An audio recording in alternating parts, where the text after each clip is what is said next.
Bismillahirrahmanirrahim. Alhamdulillahirrabbilalamin wassalatu wassalamu ala asyrafil anbiya wal mursalin sayyidina Muhammadin wa ala alihi washabihi ajmain. Assalamualaikum warahmatullahi wabarakatuh. Alhamdulillah para sahabat Yamas Indonesia dari Indonesia, makin Malaysia dan Singapura ya.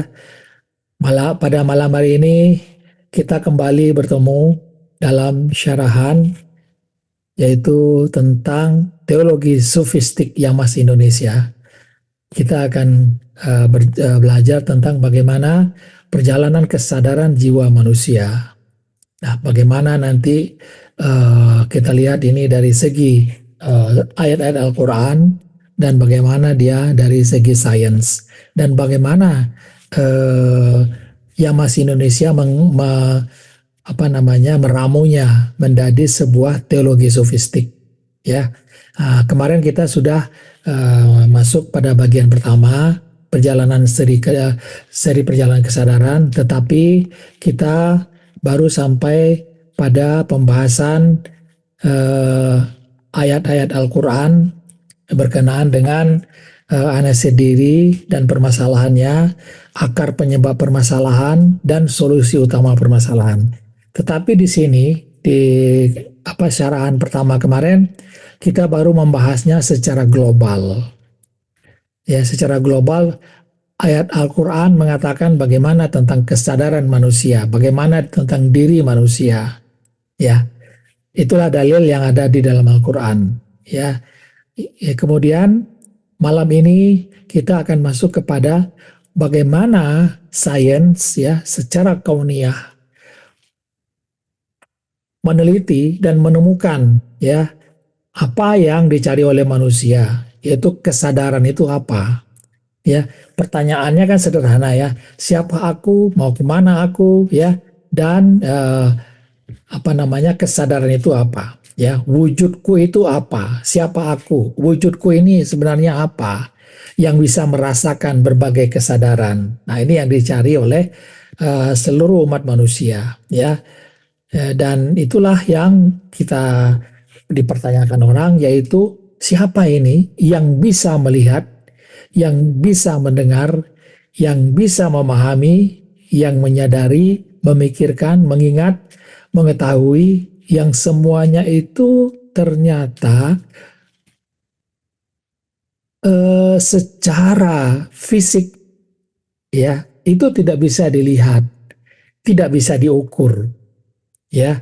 Tetapi ketika sains mencoba mengukur ya, mengukur apa yang disebut dengan kesadaran ini, maka yang ditemukan sains apa?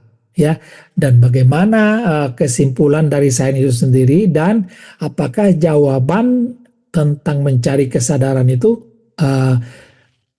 bisa ditemukan. Ya, nah yang ditemukan oleh saintis ini dengan ayat Al-Quran, ya, nah itu dibawa oleh Yamas Indonesia dalam bentuk teologi sofistik. Bagaimana keduanya itu bisa dilihat, ya. Jadi ada frame kacamata bisa melihat keduanya itu dengan sinergi, ya.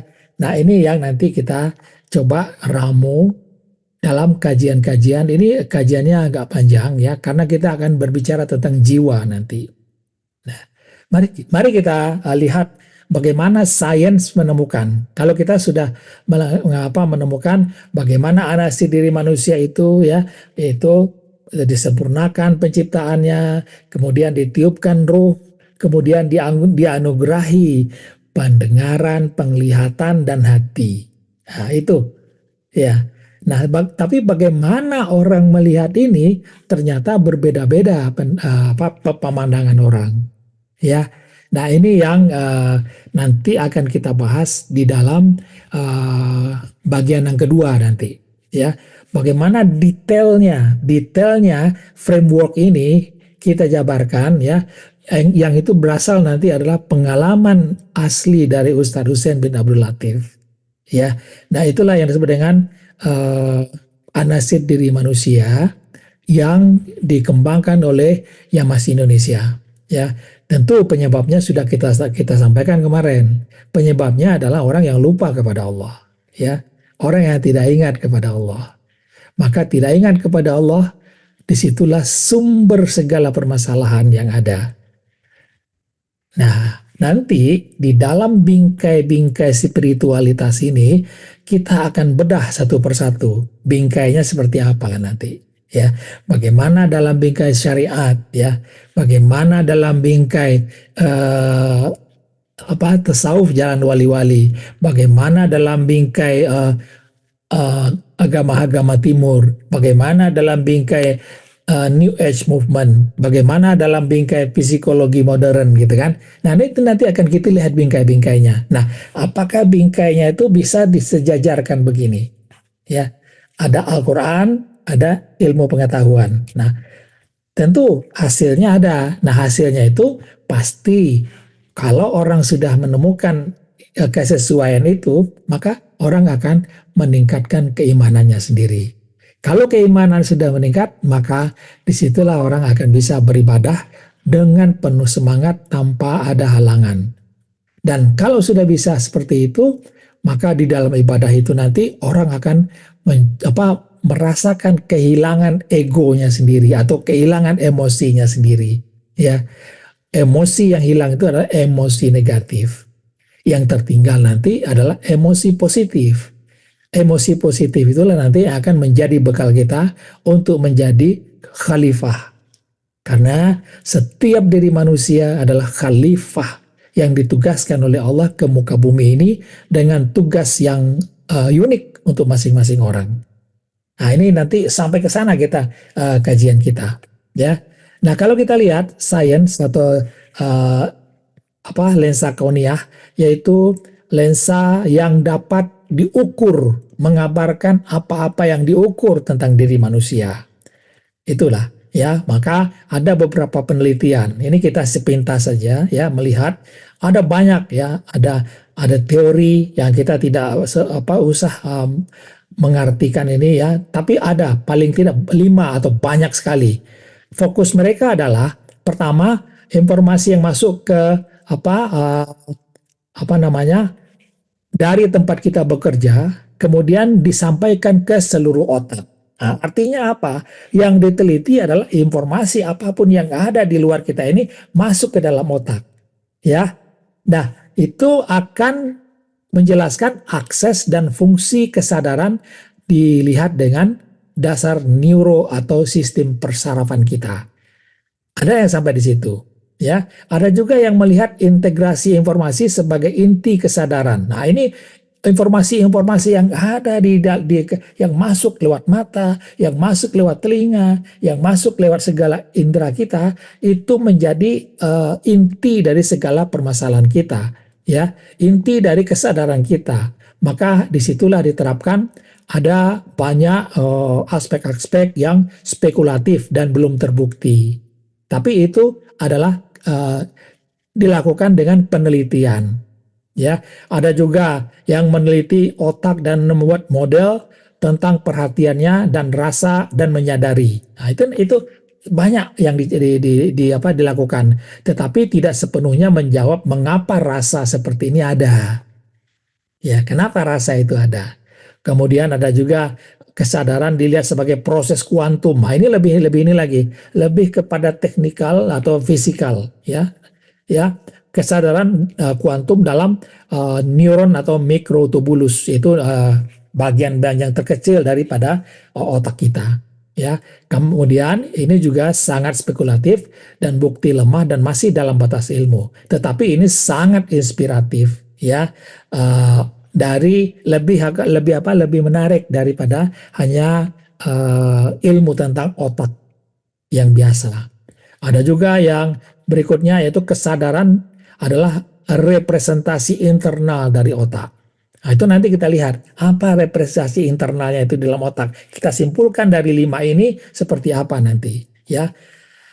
Tetapi ini juga kurang detail atau mekanismenya mekanisme fisiknya tidak detail di sini, ya.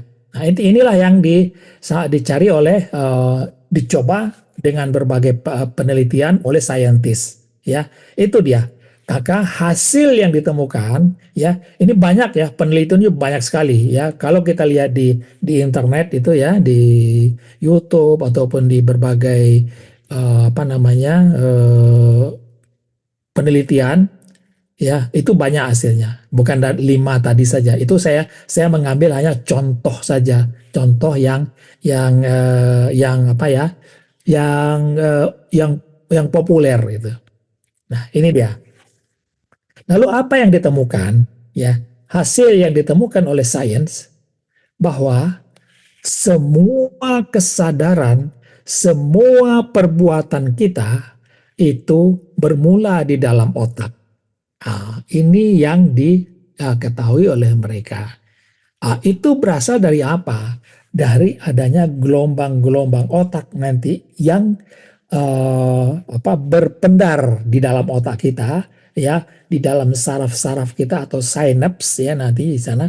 Nah, setiap perbuatan kita, setiap perasaan kita yang masuk ya, perasaan kita yang masuk dari luar atau dari dalam ingin keluar, itu adalah adanya gelombang-gelombang otak begini ya, electrical ya, percikan-percikan listrik di sini ya. Nanti kita lihat di situ. Nah, inilah semua bermula di otak. Otak seakan-akan punya kuasa yang sangat besar terhadap kehidupan manusia. Nah, kalau diteliti oleh mereka, oh ternyata otak itu sama saja dengan apa?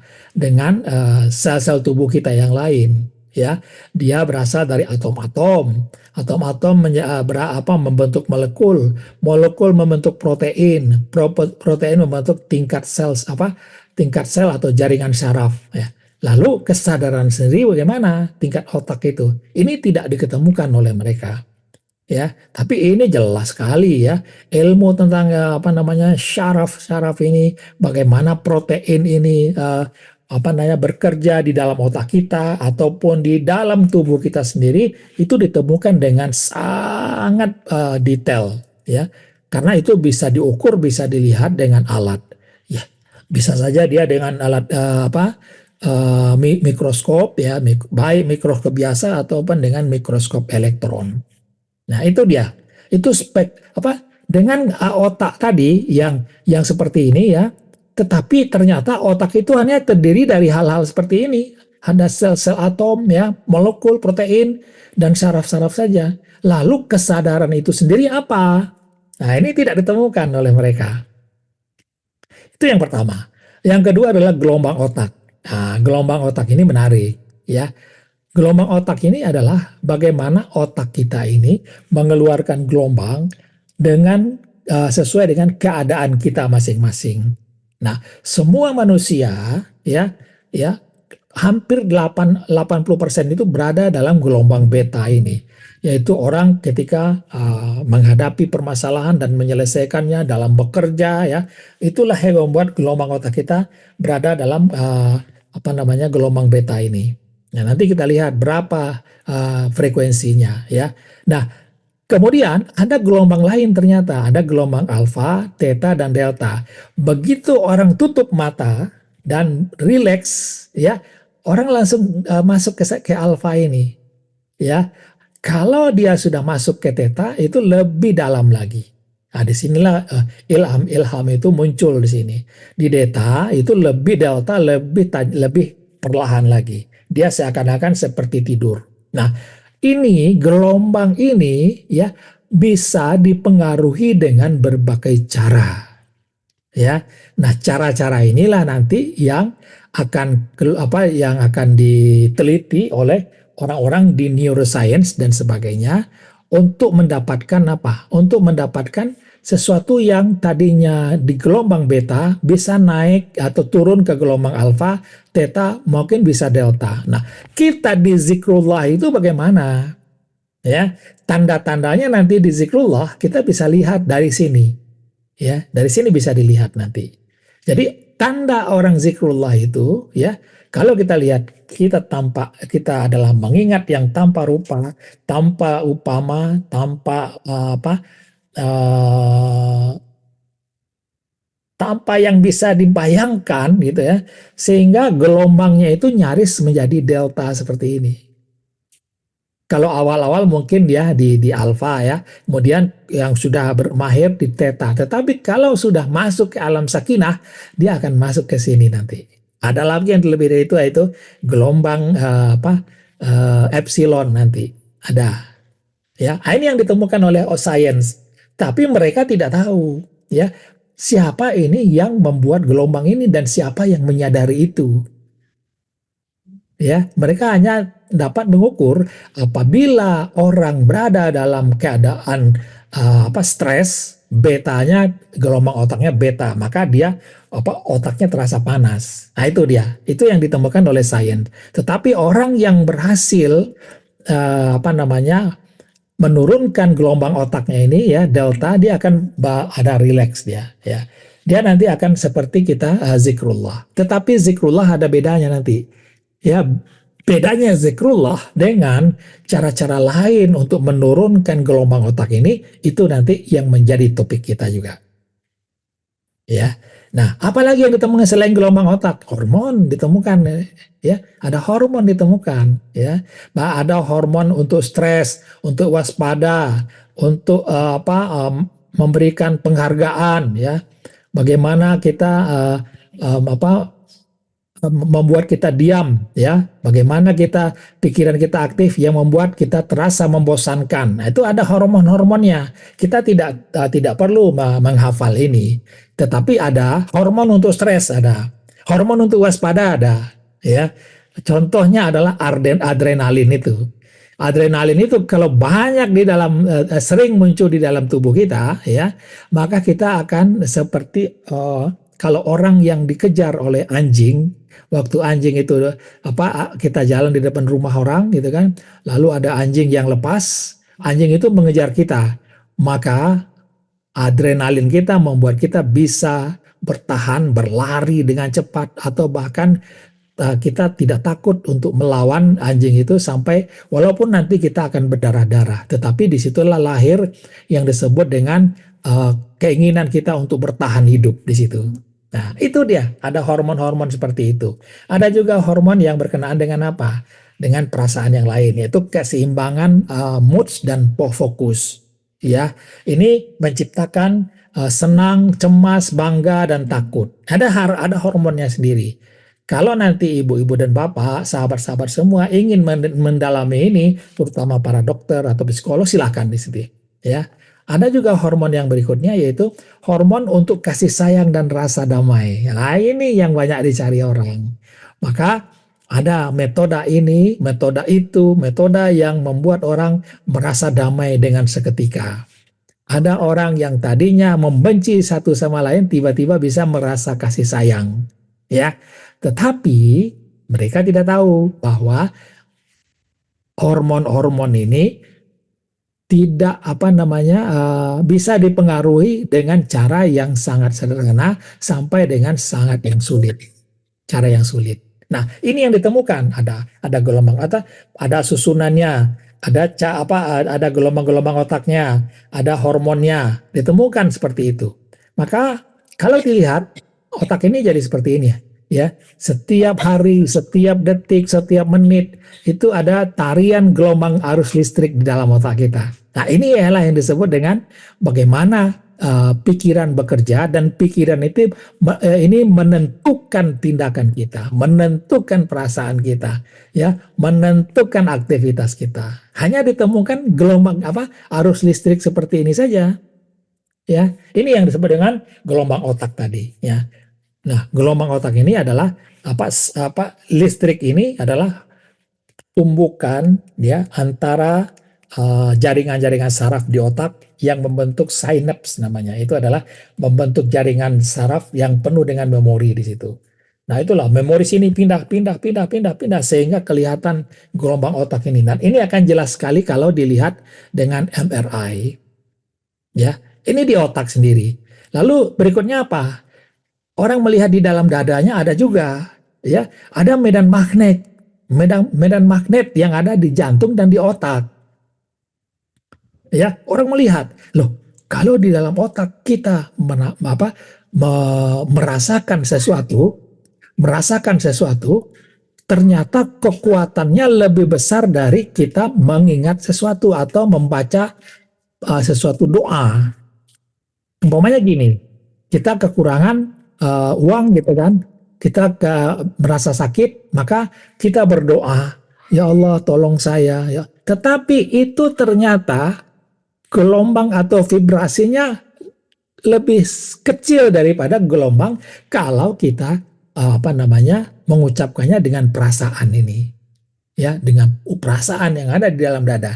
Dan nanti kita tahu kenapa dia ada uh, yang lebih besar di situ, karena di dalam dada itu, di ruang dada itu ada dua komponen yang ada di situ. Ya, di situ nanti kita lihat ada roh, pusat roh di situ, ada pusat nyawa di situ. Ya, pusat nyawa ada di jantung dan pusat roh ada di ulu hati dekat jantung juga. Nah, dua komponen inilah yang membuat nanti berbagai aktivitas ya yang membuat ada gelombang magnet di jantung dan gelombang di otak ini bisa berfungsi dengan sinergi. Nah, ini ditemukan oleh sains ya. Uh, ada gelombang tadi, gelombang otak, bagaimana listrik di otaknya. Lalu apalagi ditemukan oleh sains? Ini dia, DNA, ada struktur DNA. Ya, struktur DNA inilah yang nanti menjadikan bagaimana keadaan kulit kita, bagaimana keadaan tubuh kita, kemudian juga bagaimana beberapa tentang sifat-sifat kita. Ya, dan itu hanya terdiri dari fosfat, gula, ya, dan itu saja terjadi. Ya, dia ada nitrogen dan sebagainya. Nah, perbedaan hubungan-hubungan begini inilah yang nanti menimbulkan perbedaan setiap orang. Ya, perbedaan sikapnya, perbedaan warna kulitnya, warna rambutnya dan sebagainya. Nah, ini ditemukan oleh saintis. Apalagi yang ditemukan oleh saintis? Ini ditemukan ya. Kalau dilihat jasad manusia dan alam semesta ternyata sama. Jasad manusia dan alam semesta itu sama secara unsur-unsur pembentuknya. Ya, sama unsur-unsur pembentuknya. Apa? Nah, inilah yang disebut nanti didapatkan oleh orang-orang yang meneliti fisika kuantum ya. Fisika kuantum. Ini yang didapatkan, yaitu bahwa tubuh manusia ini adalah tadi molekul ya, kemudian atom ini dari inti dan elektron, ya proton, kemudian di sinilah ada partikel-partikel dasarnya yang disebut dengan ada fermion, lepton, quarks, boson dan sebagainya. Dan ini pun ya ada lagi sebelumnya yaitu string. Ya, string ini dia berubah-ubah nih. Tiada ada, tiada ada, tiada ada. Dan inilah yang membentuk partikel-partikel dasar ini. Dan semua ini sangat teratur. Ya, teraturnya itu menimbulkan ilmu. Ya, ilmu ukur dalam kimia, ilmu ukur dalam biologi, ilmu ukur dalam fisika, semuanya terukur. Ya, terukur ini. Ya. Kemudian semua ini juga dipegang oleh gaya gravitasi, gaya nuklir, gaya elektromagnetik, gaya nuklir kuat. Nah, inilah yang ditemukan oleh saintis kuantum.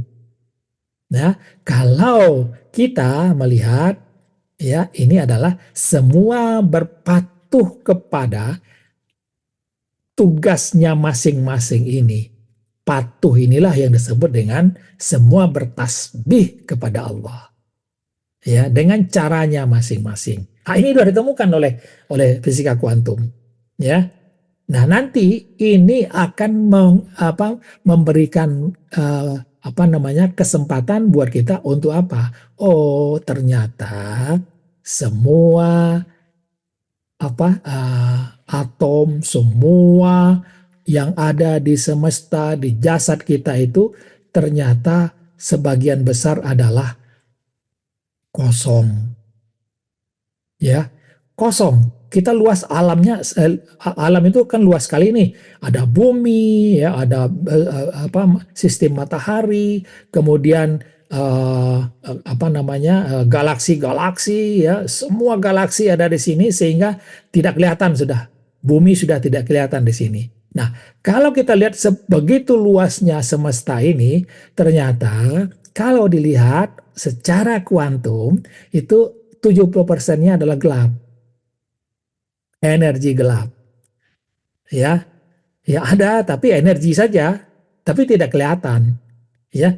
Nah, di balik energi apa ada setelah materi energi itu ada materi yang juga gelap. Ini dengan ini sudah berapa persen nih? Sudah 95% kan? Maka tinggal berapa persen? 5% lah yang terlihat. Jadi tubuh kita yang terlihat ini, kemudian bulan, bintang, apa galaksi tadi itu 5% saja dari semua struktur dari alam semesta tadi. Nah, kalau kita lihat ini juga nggak kelihatan nih, ya. Ini kan seperti kosong aja nih, kosong, kosong, kosong ya. Tapi ada, ya. Ada, tapi tidak terlihat juga. Yang terlihat hanya 5%. Tetapi yang terlihat ini juga ya 99%-nya kosong. Bayangkan, yang terlihat hanya 5%. Dari 5% ini 99%-nya kosong. Ya, maka yang 1%, yang 0,1%-nya apa? Itulah yang tadi yang disebut dengan materi-materi dasar tadi. Jadi 0,1% saja sebenarnya dari 5% ini. Ini udah jelas nggak kelihatan nih. Dat energi, dat mater ini nggak kelihatan sudah. Ya kan? Nah yang terlihat aja 99% adalah kosong. Maka tahulah kita kalau kita melihat tubuh kita nanti ternyata kita tidak wujud. Nah di situ nanti kita masuknya di situ. Ya. Nah lalu kesimpulan apa yang ditemukan oleh sains? Ini kita lihat kesimpulannya. Ini penting kita pelajari. Kenapa? Karena kita ingin tahu nanti bagaimana pengetahuan yang ada di Al-Quran itu menjadi pengetahuan sains di dunia di dunia sifat. Ya, Al-Quran seakan-akan berbicara tentang sesuatu yang tidak terlihat, maka sains melihatnya dari apa yang terlihat, bisa terukur. Nah, dua ini nanti akan menjadi basic kita dalam membentuk teosofi dari Yamas Indonesia. Apa yang ditemukan oleh sains tentang diri manusia? Yaitu tadi udah kita sebut ada otak, ada hormon, ada DNA. Ya, sains modern telah memetakan manusia pada tingkat yang sangat halus. Nah, tadi sudah kita lihat kan. Nah, itu dengan teknologi EEG, elektronik encephalografi, ya, MRI itu adalah foto dari otak sendiri, genomik yaitu mempelajari gen-gen kita, dan biologi molekuler yang dilihat hanya molekulernya lagi, bukan hanya jasad kita yang utuh seperti ini. Maka para saintis berusaha memahami pertanyaan paling tua dalam sejarah manusia, siapa aku? Nah ini ya, tapi dicari dengan cara-cara tadi ya, dengan EEG, MRI, genomik, biologi molekuler ya. Namun sejauh ini sains hanya mampu memaparkan bagaimana aku bekerja, bukan siapa aku ini. Nah, itu dia. Itu yang ditemukan yang pertama. Ya, apalagi yang ditemukan ya? Dengan elektroencephalografi ditemukan gelombang otak. Nah, itu yang kita sebut tadi. Ada gelombang alfa, beta, theta, delta. Kemudian bagaimana kalau kita tidur, bagaimana kalau kita fokus, bagaimana kalau kita kontemplasi, ya, dan bagaimana aktivitas abnormal otak ini. Nah, ini ditemukan sekarang, ya, dipetakan orang. Kalau begini, maka orangnya adalah orang yang stres, ya, orang yang banyak permasalahan. Nah, itu adalah gelombang beta nanti. Nah, itu ditemukan, ya. Ini diteliti untuk beberapa orang atau beberapa ratus orang, diteliti dibagi-bagi. Bagi ini ditaruh orang yang stres, di sini orang yang sabar, ini macam-macam ya, orang yang bekerja, orang yang tidak bekerja. Nah, itu diteliti masing-masing. Itu sudah ditemukan orang. Lalu apalagi MRI. Ini dilihat jaringan otak seperti bagaimana jaringan otak bekerja saat seorang berpikir, membaca pola kesadarannya bagaimana, kemudian bagaimana penelitian tentang meditasi, zikir, emosi, dan memori. Ini sudah dilakukan orang. Nanti kita bisa lihat ini bagaimana fungsi gelombang cahaya itu ketika orang bermeditasi. Nah, ini sudah ditemukan orang. Saya dulu melakukan ini karena ada masalah dengan otak umpamanya gitu kan. Sering sakit, maka di MRI. Ternyata tidak ada masalah. Ya.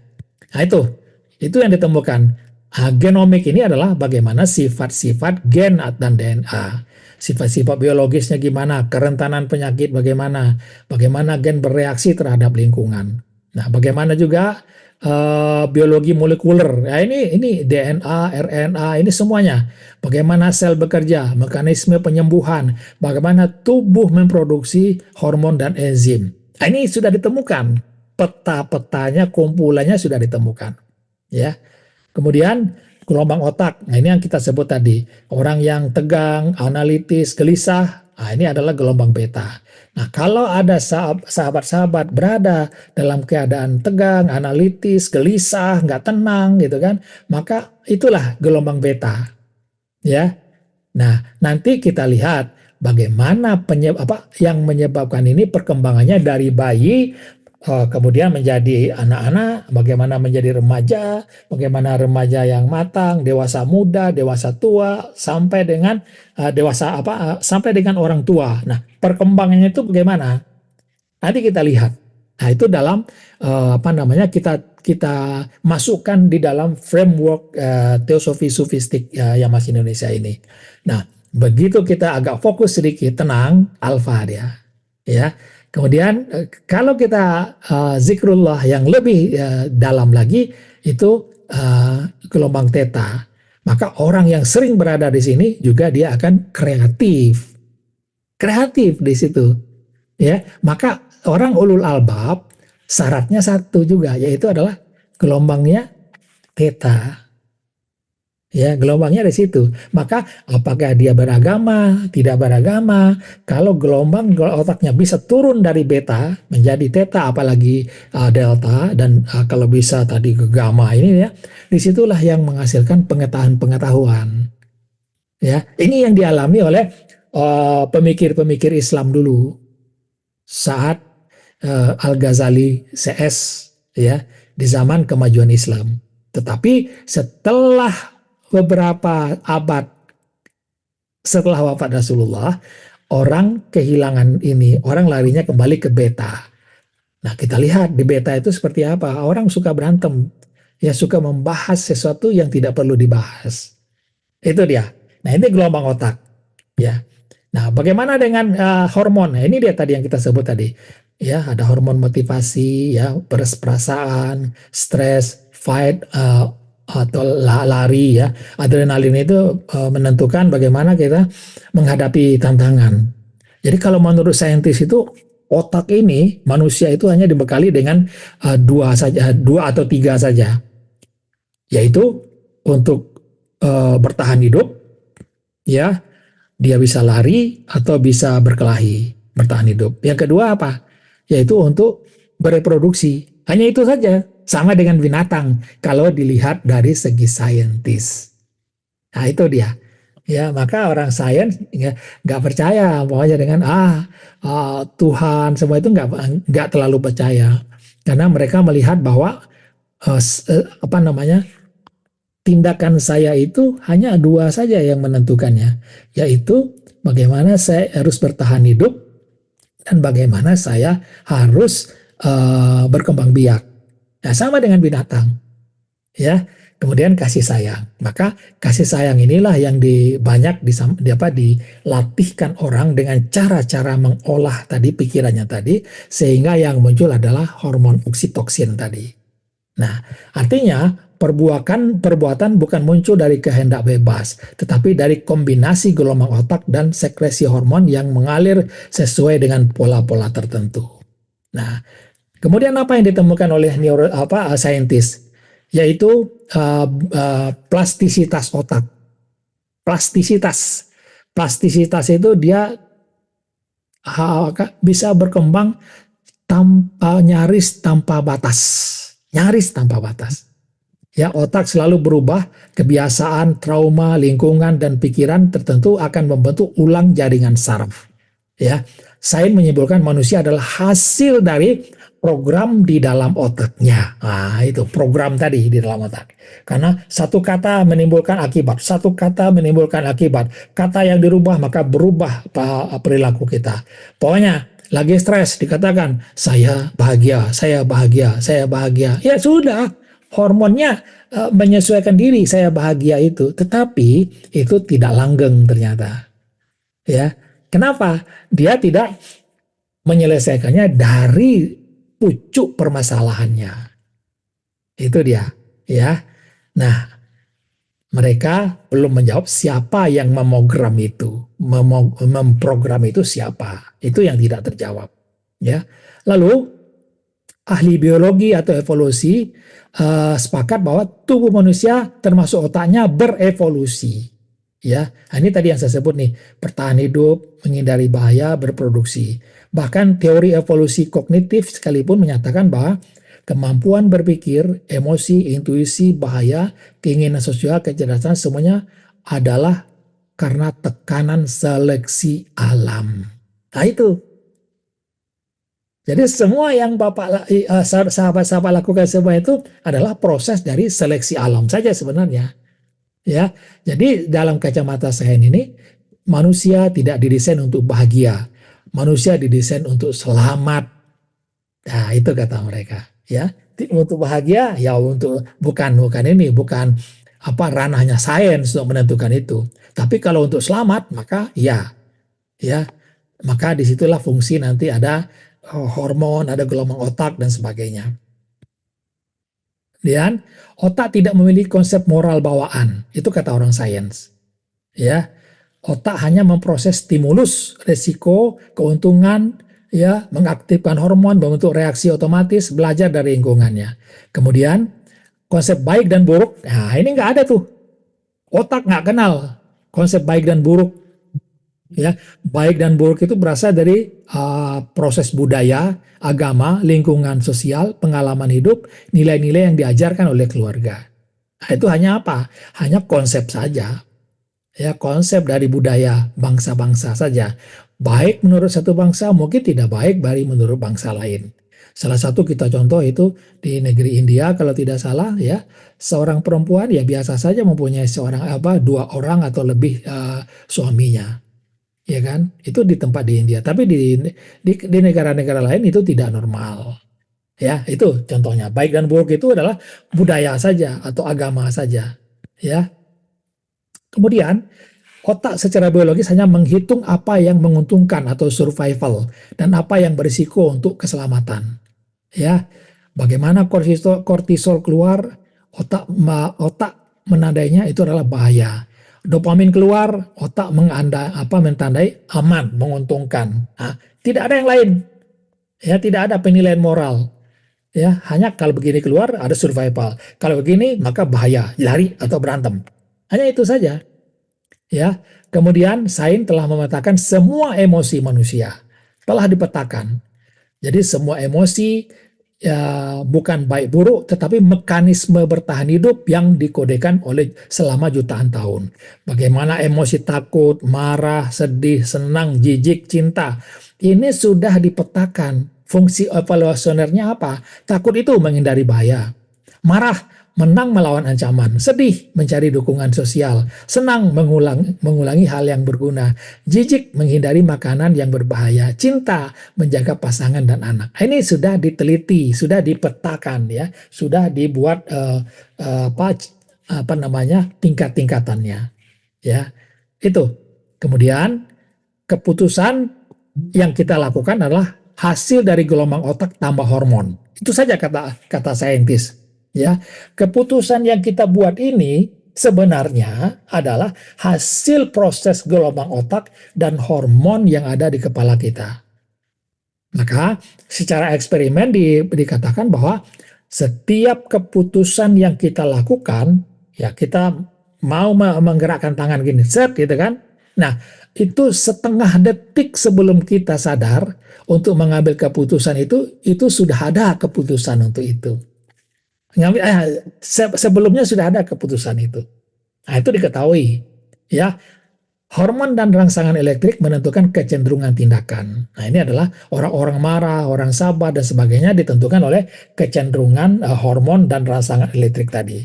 Maka moralitas hanya pembahasan moralitas hanyalah hasil dari pembiasan neuron dan aturan sosial. Hanya biasnya aja, ya. Bias itu ya nggak menjadi pusat perhatian mereka karena memang tidak bisa dilihat dari jadi dari spesifik dari perspektif sains kita tidak benar-benar memilih secara bebas. Kita hanya merespon pola biologis. Nah, itu sudah diketahui, ya. Kemudian apa? DNA itu adalah blueprint tubuh, bukan identitas. DNA menentukan bentuk otak kita gimana, sensitivitas hormon gimana, temperamen dasar kita gimana, kecenderungan perilaku kita gimana, potensi kecerdasan emosinya gimana. Itu ada di sana, di hormon ini dibawa, ya diturunkan dari generasi ke generasi. Namun DNA tidak mengenal makna, tujuan, atau moral dari perilaku ini. Perilaku ini adanya di mana? Kata mereka ada di budaya, ada di agama.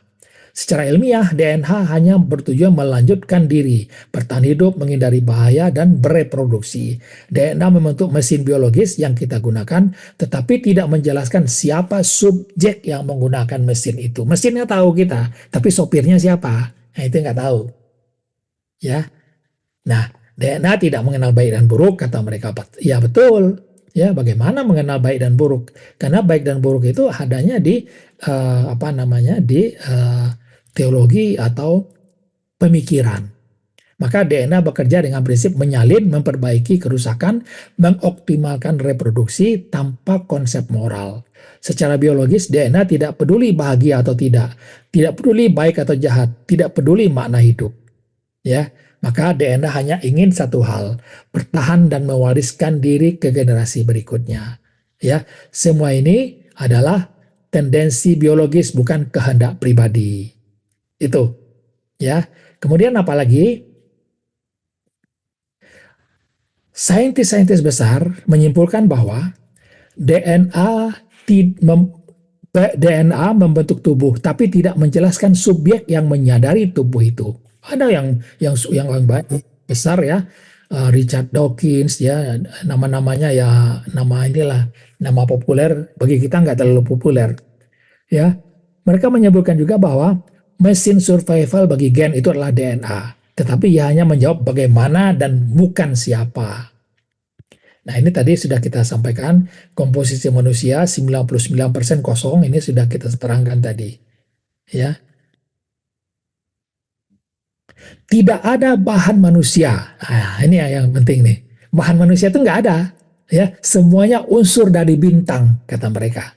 Apa contohnya? Ada karbon, oksigen, nitrogen, kalsium, dan unsur-unsur itu, semuanya itu adalah unsur yang berasal dari reaksi nuklir bintang, ledakan supernova, dan awan debu kosmik. Nah, itu penghasilan. Jadi nggak ada tuh unsur tubuh manusia. Ya, bahan manusia mana? Semua unsur bintang kok gitu. Nah, itu. Ya, ini kan betul ya. Ini adalah unsur tanah kalau di dalam Al-Quran kan. Secara saintifik manusia bukan hanya dari bumi, tubuh manusia adalah abu dari bintang-bintang yang meledak di zaman dulu. Ya. Nah, atom di dalam tubuh terus berganti. Ini yang paling penting nih, ya. Atom di dalam tubuh kita tidak ada yang tetap. Ya, setiap hari 330 miliar sel mati dan digantikan. Jadi baru semua nih tubuh kita ini. Ya, nggak ada yang apa namanya berumur panjang. Setiap hari diganti kok. Ya, atom karbon berganti dalam hitungan minggu. Atom dalam tubuh diganti hampir seluruhnya dalam 7 tahun. Nah, dalam 7 tahun seluruh tubuh kita ini sudah baru sama sekali. Itu diketahui.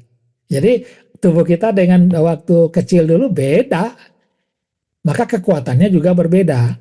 Tetapi ada yang tidak pernah berbeda, tidak pernah berubah. Apa? Itulah yang disebut dengan nanti roh atau jiwa kita. Jiwa kita itu akan selalu berusia 33 tahun. Tetapi jasad kita itu berkembang, ya, berkembang, berubah, ya. Nah, secara saintifik tubuh bukan entitas tetap. Tubuh hanyalah arus perubahan materi. Tidak ada identitas permanen pada tubuh kita. Nah, kalau atom tidak punya identitas dia, tidak punya kesadaran, tidak punya kehendak, tidak punya moral, tidak punya tujuan. Itu kata mereka. Tapi kalau kita lihat, ya, secara teologi sofistik yang masih Indonesia, atom pun mempunyai 4 unsur diri nanti, ya. Di atom itu pasti ada pikirannya atau mindanya, makanya dia bisa patuh. Atom itu ada rohnya, ya. Atom itu ada nyawa atau kehidupannya, dan ada unsur dari pembentuknya. Ya, itu yang luput dari perhatian dari saintis. Atau hanya mengikuti gaya. Nah, gaya inilah yang kalau kita lihat itu adalah kuasa dari roh dan juga kuasa dari nyawa. Ya, nanti bisa kita pilah seperti itu. Jadi aku fisik hanyalah kumpulan partikel yang tidak memiliki identitas pribadi. Ya, kemudian banyak sekali ininya, ya, banyak sekali penemuannya. Kalau kita bahas satu persatu, ini tidak akan habis, tidak akan cukup waktunya. Tetapi ada satu yang perlu diingat. Ini yang perlu diingat, yaitu sains tidak menemukan aku. Ditemukan banyak tadi, tidak menemukan aku. Akhirnya apa?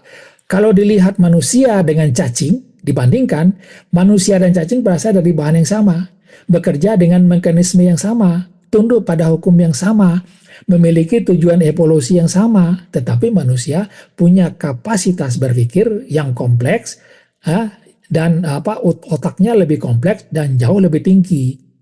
Itu bedanya. Namun kompleksitas ini belum menjelaskan siapa aku. Dan titik inilah sains itu berhenti. Nah, jadi di situ. Jadi sains tidak menemukan. Memang ditemukan berbagai keadaan tadi, ya. Bagaimana unsur tubuh kita, bagaimana atom, bagaimana sel bekerja, bagaimana DNA, gelombang otak, hormon, ya. Tetapi tidak menemukan aku. Yang ditemukan hanya bagaimana fungsinya untuk bertahan hidup, untuk berkembang biak. Sama dengan cacing sebenarnya, ya. Maka orang-orang yang sains tidak menerima filsafat karena dianggap tidak punya alat ukur. Dalam sains, klaim itu harus bisa diuji. Nah, ini intinya, bisa diuji, bisa diulang, bisa dijelaskan, bisa diverifikasi. Itu baru dianggap sebuah kebenaran dalam bentuk oleh sains, ya. Kemudian sedangkan filsafat bermain pada ide, ya. Teologi bermain pada ide, logika, interpretasi, ya. Tidak ada eksperimen, tidak ada bukti, ya, kecuali nanti dilakukan penelitian, ya. Maka saintis mengatakan hanya itu pendapat manusia, bukan pengetahuan. Nah, itulah kata saintis terhadap filsafat. Nah, itu yang bisa ditemukan oleh sains, ya, yaitu hasilnya, kesimpulannya, maka jawabannya tetap buntu. Nah, karena sekarang 2053, kita nanti akan lanjutkan bagaimana jawabannya ini, ya, yang dari semua yang kita temukan tadi, bagaimana jawaban kebuntuannya itu dari segi apa, ya. Nah, itu nanti akan kita sambung pada sarahan mendatang. Ini menarik. Saya sendiri juga melihat ini adalah satu kajian yang perlu dilakukan supaya nanti orang-orang yang selalu selama ini membaca Al-Quran, ya, tidak tahu anasir dirinya ini ternyata kalau dilihat dari segi sains sangat rumit sekali ternyata, terutama mengenai fisikalnya atau fisiknya. Nah, orang yang di sains selama ini mereka hanya sibuk di sains saja. Padahal Al-Quran ada yang mengatakan Di samping fisik itu ada loh, ada roh, ya, ada minda atau apa pendengaran, ada pikiran, ya, ada penglihatan dan ada nyawa. Ya, nyawa itu juga tidak tidak terlihat oleh orang-orang lain. Ya, tidak terlihat oleh pemikiran-pemikiran yang lain.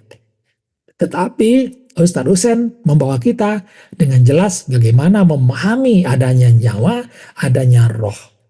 Nah, ini yang benar-benar apa namanya memberikan nilai lebih bagi teosofi sufistik ini.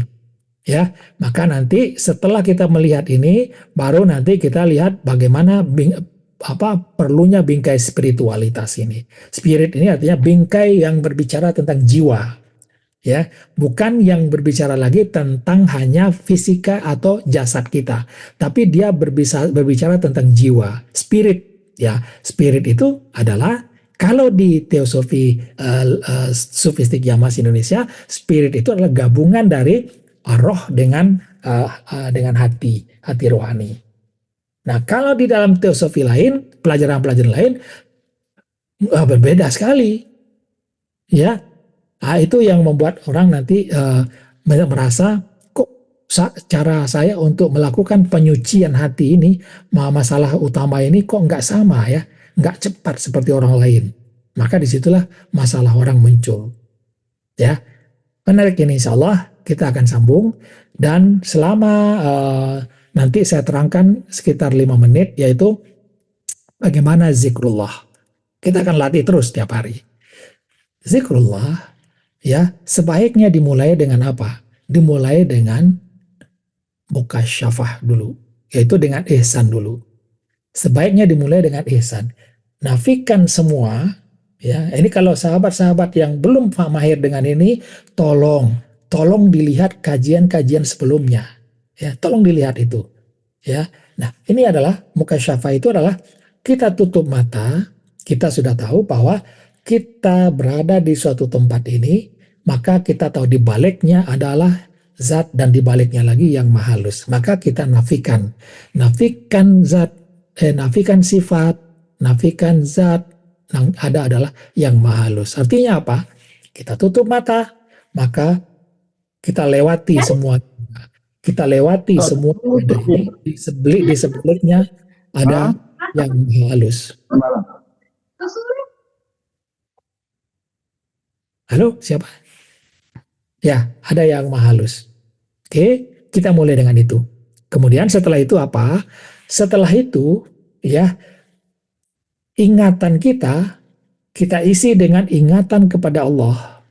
Gunanya ingatan ini adalah nanti ingatan inilah yang akan menjadi sebuah tempat, sebuah ruangan nanti, tempat bagi roh itu naik ke atas nanti. Roh itu naik ke atas, ya. Dia menjadi tempat yang tidak ada rupa di dalamnya dan tidak ada umpama di dalamnya, ya. Nah, naik artinya naik, naik mata hati, ya. Nah, untuk naik sejengkal, mata hatinya ngedorong ingatan tadi sejengkal, dorong saja. Yang mendorongnya adalah mata hati. Mendorong, kita fokus, gampang, fokus saja satu jengkal di atas, di ubun-ubun, ingatan kita langsung naik ke atas nanti. Itu dulu, ya, naik ingatannya naikkan dengan mata hati, mendorong ke atas, itu namanya naik, ya. Jadi yang pertama adalah nafikan yang ada, kemudian mata hati tetap memandang ke depan, mata hati memandang ke depan, mata ini tertutup, ya, mata hati ke depan. Nafikan, maka kita sudah berjumpa. Maka kita berbicara dengan maha halus yang kita jumpai ini, wajahnya ini. Mari kita mulai dulu. Bismillah.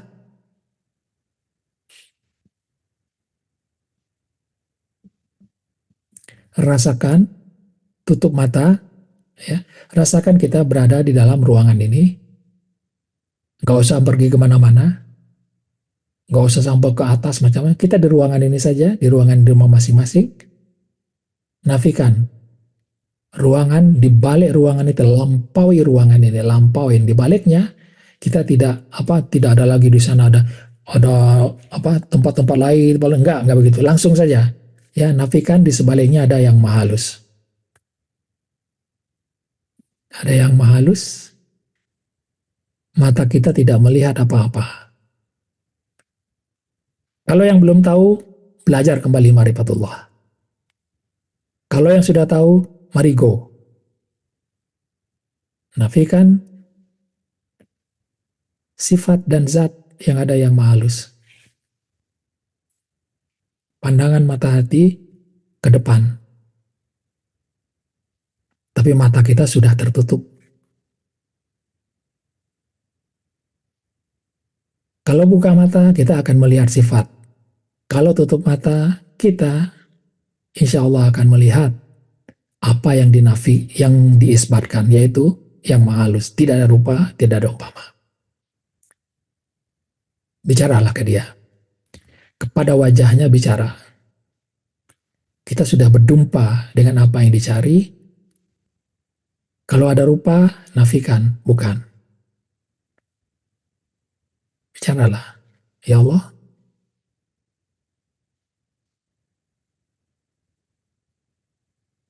sebut saja namanya juga nggak masalah. Ya Allah,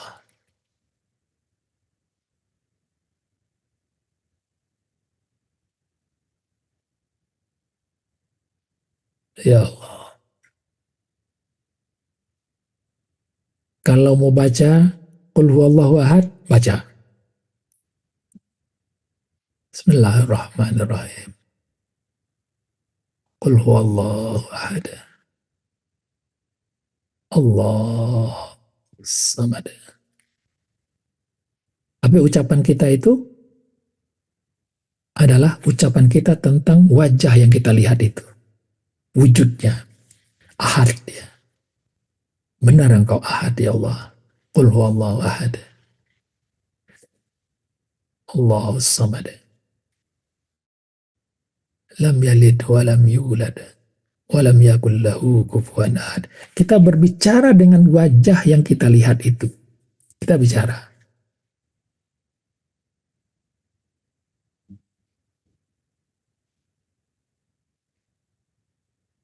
Kita bicara Robek Firly. Kita bicara, sampaikan kepada wajah yang kita lihat itu. Robek Firly.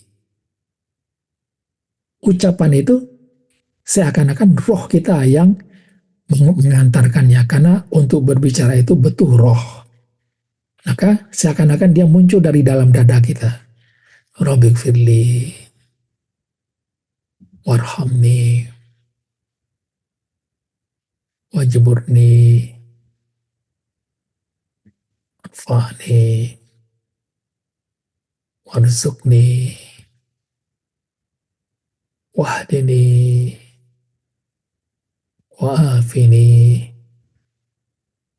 Wa'afu anni. Itulah ihsan tingkat pertama. Gampang sekali, tidak susah.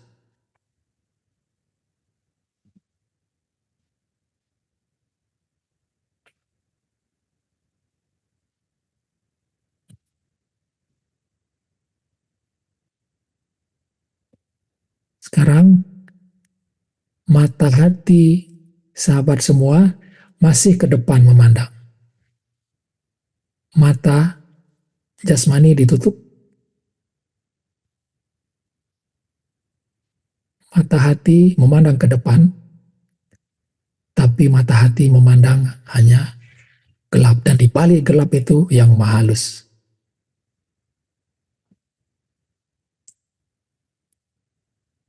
Sekarang mata zahirnya kita naikkan sedikit, hitamnya naikkan ke atas. Kemudian mata hati langsung bisa kita tengokkan ke atas. Bisa kita tengokkan ke atas, kita tengokkan ke belakang, bisa. Ya, tengokkan ke atas, ke dalam kepala juga, tapi ke dalam, ya ke dalam kepala kita. Lalu mata hati kita tujukan kepada minda kita. Minda kita belum ada isinya, kalau yang baru, kalau yang lama sudah ada isinya. Minda kita apa? Ingatan kepada Allah. Ingatan kepada Allah. Jaga, jaga ingatan itu dengan mata hati. Dengan mata hati fokus kepada ingatan itu. Fokus. Kalau tidak dijaga, maka pikiran kita akan pergi kepada objek lain. Karena pikiran itu bebas bergerak kemana-mana. Jaga dengan fokus mata hati. Allah, jaga.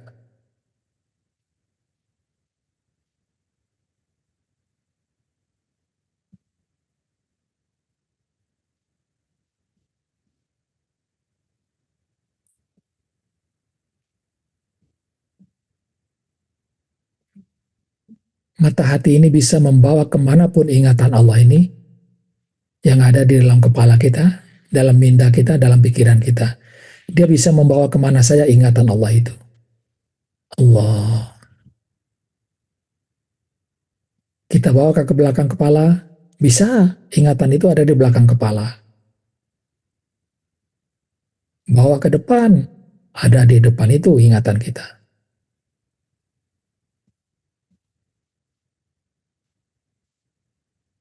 Yang membawa ingatan itu adalah mata hati.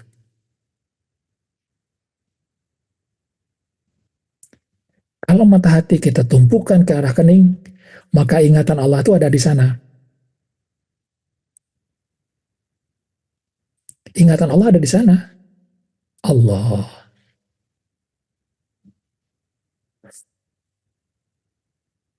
Kalau mata hati kita tumpukan ke ubun-ubun, ingatan Allah itu di sana, di ubun-ubun.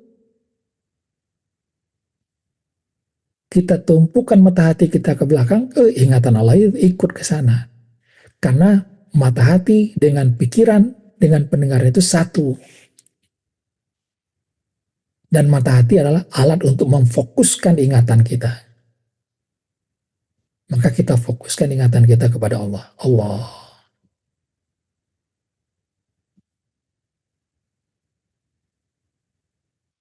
Fokuskan.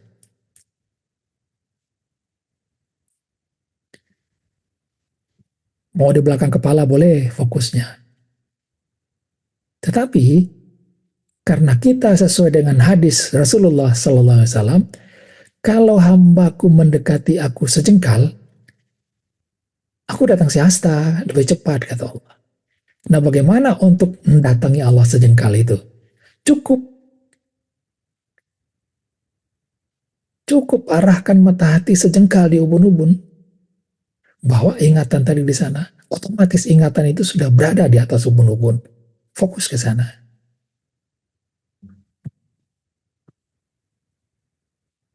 Fokus. Allah. Pandangan mata hati kita fokus. Satu jengkal di ubun-ubun, ingatan kita ada di situ. Ingatan kepada Allah kita ada di situ.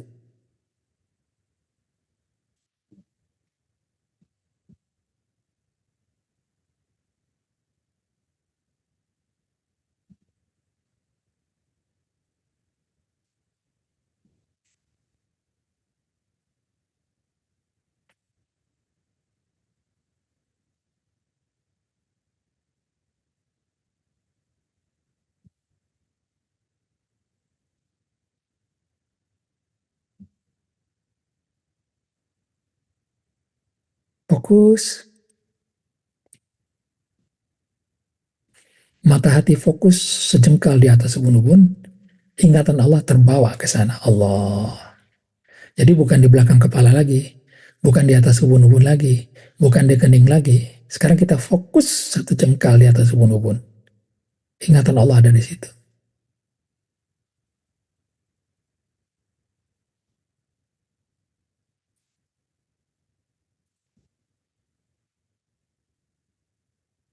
Sekarang, tadi waktu kita membaca Qul huwallahu ahad, pandangan mata hati kita ke depan.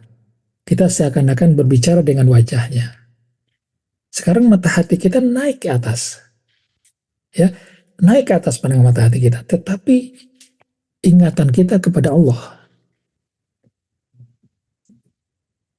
Lalu ketika kita membaca Qul huwallahu ahad, sampaikan bacaan kita itu kepada Allah yang sedang kita ingat. Sampaikan Qul huwallahu ahad. Nah, ini dalam sholat. Allah samad. Lam yalid walam yulad walam yakul lahu kufuwan ahad. Allahu akbar. Allahu akbar. Subhana rabbiyal a'la wa bihamdi. Subhana rabbiyal a'la wa bihamdi. Rabbighfirli wali walidayya ya wa Rabbighfir warhamni wajburni warfa'ni. Sampaikan semua, sampaikan semua. Apa yang kita sampaikan? Gerakan mata hati kita, ucapan kita, emosi kita, sampaikan kepada Allah yang sedang kita ingat ini. Inilah sholat. Penghormatan kita, rukuk kita, sujud kita, kita sampaikan.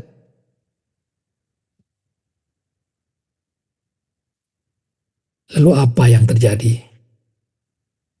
Segala yang mengganggu kita, segala yang ada di dalam pikiran kita, segala perasaan-perasaan jelek kita, segala emosi kita yang selama ini negatif, di dalam sholat semuanya sudah kita serahkan kepada pemilik yang sebenarnya. Itulah sholat. Orang yang sholat, sehabis sholat harusnya menjadi sangat bahagia, sangat tenang, karena semua sudah diserahkan kepada Allah. Milik Allah dikembalikan kepada Allah. Itu zikrullah, itu sholat. Di luar sholat, kita duduk. Di luar sholat, duduk ingat Allah.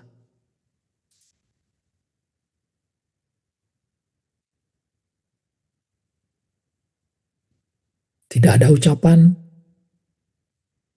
karena di dalam sholat kita sudah berdoa, sudah memuja, sudah menyampaikan segala harapan kita. Di luar sholat kita duduk, duduk ingat Allah.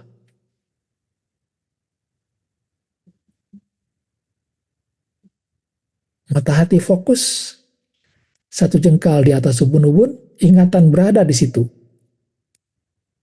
Ingatan berada di situ. Tubuh kita sudah tidak kita perhatikan lagi, kita fokus kepada ingatan kepada Allah. Inilah base camp. Duduk di sini. Dimanapun kita bisa duduk. Di rumah, saat bekerja lagi santai, saat apa saja, nggak ada waktu khusus untuk itu. Langsung.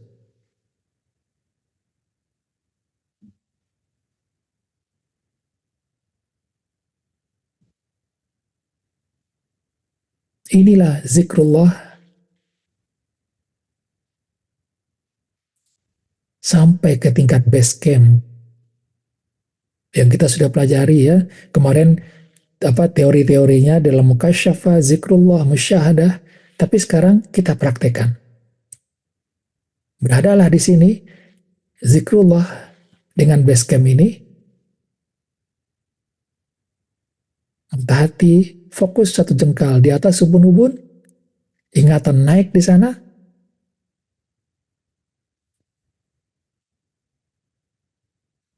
Ini yang membuat kita tidak ngantuk.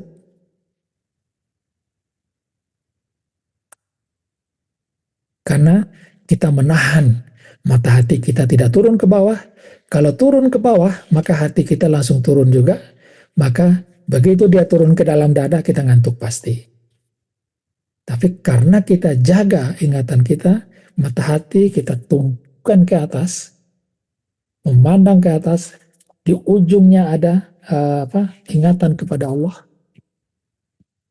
Jaga, ini bisa duduk setengah jam, 1 jam, bisa duduk.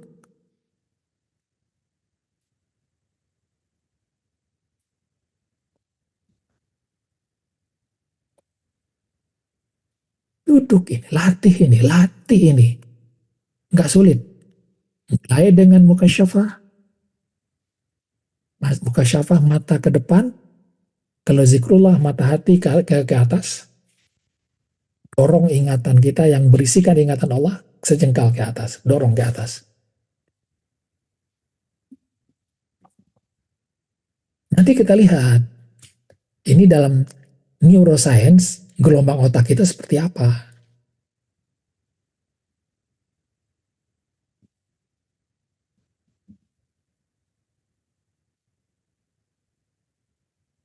Kita duduk di sini sekitar 2 menit lagi.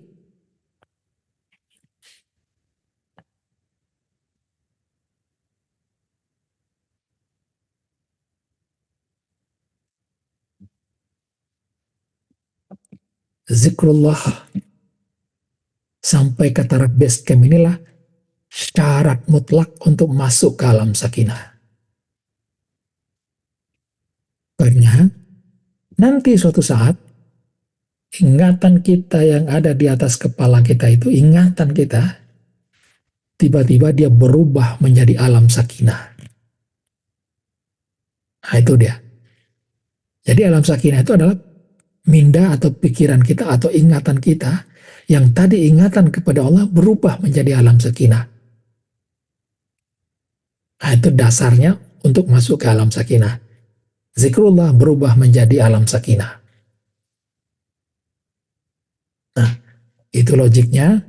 Dan kita sudah melatihnya tadi, bagaimana mulai dari mukasyafah, bagaimana cara zikrullah, bagaimana cara zikrullah kita membawa mata hati kita ke belakang kepala, zikrullah, zikrullahnya ikut ke belakang kepala. Mata hati tengokkan ke atas, zikrullahnya ikut kepala ke di atas ubun-ubun. Mata hati tengokkan ke kening, zikrullahnya ada di kening. Jangan turun ke bawah, jangan turun ke dada. Ya, jangan turun ke dada. Orang-orang tarekat turunnya ke dada. Maka kalau zikrullah dibawa ke dada, maka dada itu pusatnya segala perasaan galau dan sebagainya. Bahaya di situ. Saya lama di situ dulu. Jangan bawa ke dada. Tetap hanya berada di batas tadi. Ada batas sepadan yang nggak boleh dilewati saat kita zikrullah. Yaitu apa? Di sini, di mata di sini. Hanya mata hati boleh ke depan, boleh ke atas, ke depan ke atas. Ya, ke depan adalah untuk mukasyafah, ke atas untuk zikrullah. Zikrullah membawa ingatan kita ke sejengkal kepada ingatan Allah. Maka di dalam sholat ingatan kita begitu. Bicara kita kepada ingatan Allah tadi, bicara kita, ucapan kita, perasaan kita, penghormatan kita ke sana semua. Gak ada yang lain. Itu saja. Terima kasih sahabat semua. Mudah-mudahan apa yang saya sampaikan tadi bisa dipraktikkan dengan dengan pokoknya benar-benar dilakukan. Udah. Saya sarankan sahabat melakukannya sudah. Nggak ada lagi cara yang lain sudah. Ya.